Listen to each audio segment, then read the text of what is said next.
So sometimes, I think, and I take a lot of time to think, maybe too much, I don't know. Take a lot of time to pray as well. And the things that go through my head, it's like, there's just too much violence, there's just so much evil on earth. I'm not a violent person, but I could kind of brush it off to a certain extent, like violence, and certain violence on TV or whatever, because one, it wasn't real, but when I was faced with true evil, that's when it really hits me. It's when I'm faced with it. I'm faced with the baby black market, and I'm being faced with that.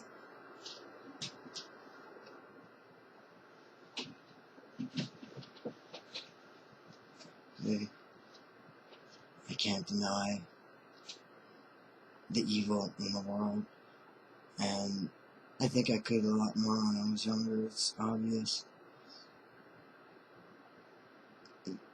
And, I've already found so many more of my kids and cousins and uncles and aunts, and I've found brothers and sisters, and I can't, I don't doubt that there's the baby black market. There's no doubt that something, happened for all these kids to end up, in somebody else's home when they were supposed to be with me and my parents. Or these kids ended up in other homes when they should have been with me and the mothers of the kids, and etc., etc. It's scary. It's like, you just don't imagine that there's so much evil on earth. You just don't imagine that people would do these kind of things. People would treat human beings like objects. And this kind of thing, obviously, well, there's no doubt it happens. It's just baffling. It's like, why? Can't you find some other way to deal with the situation?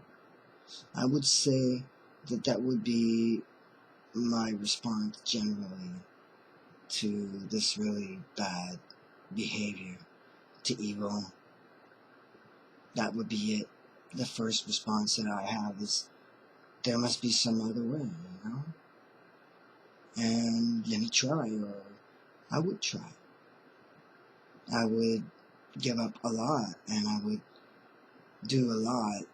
Even if I didn't really want to, I would do it, because I would rather try and change the situation or make the situation better than have it turn to violence. Seriously.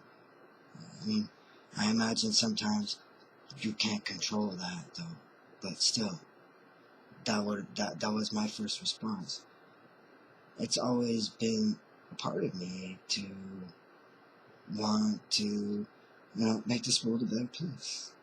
I was still conscious of the misery and the suffering in the world as a child, and I figured, well, that's what I should do with my life, and that I had enough imagination that I could. And then you're faced with something else totally different in your life. You just don't think your life is going to turn out this way. And I mean, I thought I was just going to have, it's just the greatest career, because obviously I'm a smart guy, but that didn't work out like that. But and then I had to face the evil face to face, and that wasn't part of my plan either. That wasn't part of what I thought my life would be. I thought, yeah, I would help people, but I don't think that maybe at moments I did think, maybe I could, help in all kinds of ways, like at different little ways here and there. But my main idea was, heal the sick, feed the starving. I was like, aren't those the two most important things? Make sure people are well taken care of. But I guess, it wasn't necessarily the most important thing at that moment, maybe, or at this moment, I don't know, but maybe that's the way it was supposed to be. Maybe, you know what, I had that in my mind as a child, and either way, I mean, I had to work hard to try and make things, better in the world, but not in the way that I thought I would, but I still did. So I guess, in some ways, it makes it a bit easier to accept, you know, and I do. You know, I want to help in any way that I can. I want to help people. I don't want to cause trouble. I'm like, I want to use what I have to make sure that good is safe and that good people are safe and that, the ones that love me, the ones I love, and all the people, the innocent, the people that God says deserves it. And I have faith that God knows who deserves, that too. And in a way, I kind of think nobody deserves to suffer, hell. And I've always felt for everybody. I've always felt for everybody. Even as a kid. Sometimes, as a kid, I was a bit more preoccupied by my own, the desires and likes and things that I wanted to do. But I had, good influences in my home. I mean, and I was taught to also, care about other human beings no matter what. It's like, no matter if they were sick, no matter if, they were different, and that's what I was taught. It didn't matter.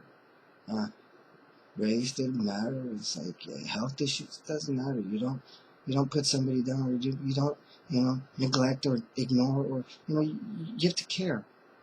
That's what I was taught. So I always went towards that. It's natural. But I'm just hoping that everything I do, I do the right things. And the only way I can make sure of that is by praying to God. That's all I can say, because it's pretty much all I have. In many ways, it's all I've pretty much ever had. So I'm just so scared to do the wrong thing. I don't want to be a bad person, and I don't think any of my multiple personalities are bad. I would have trouble believing that. Although I do think some of them are a bit, loud and obnoxious. But hey, that's not necessarily bad.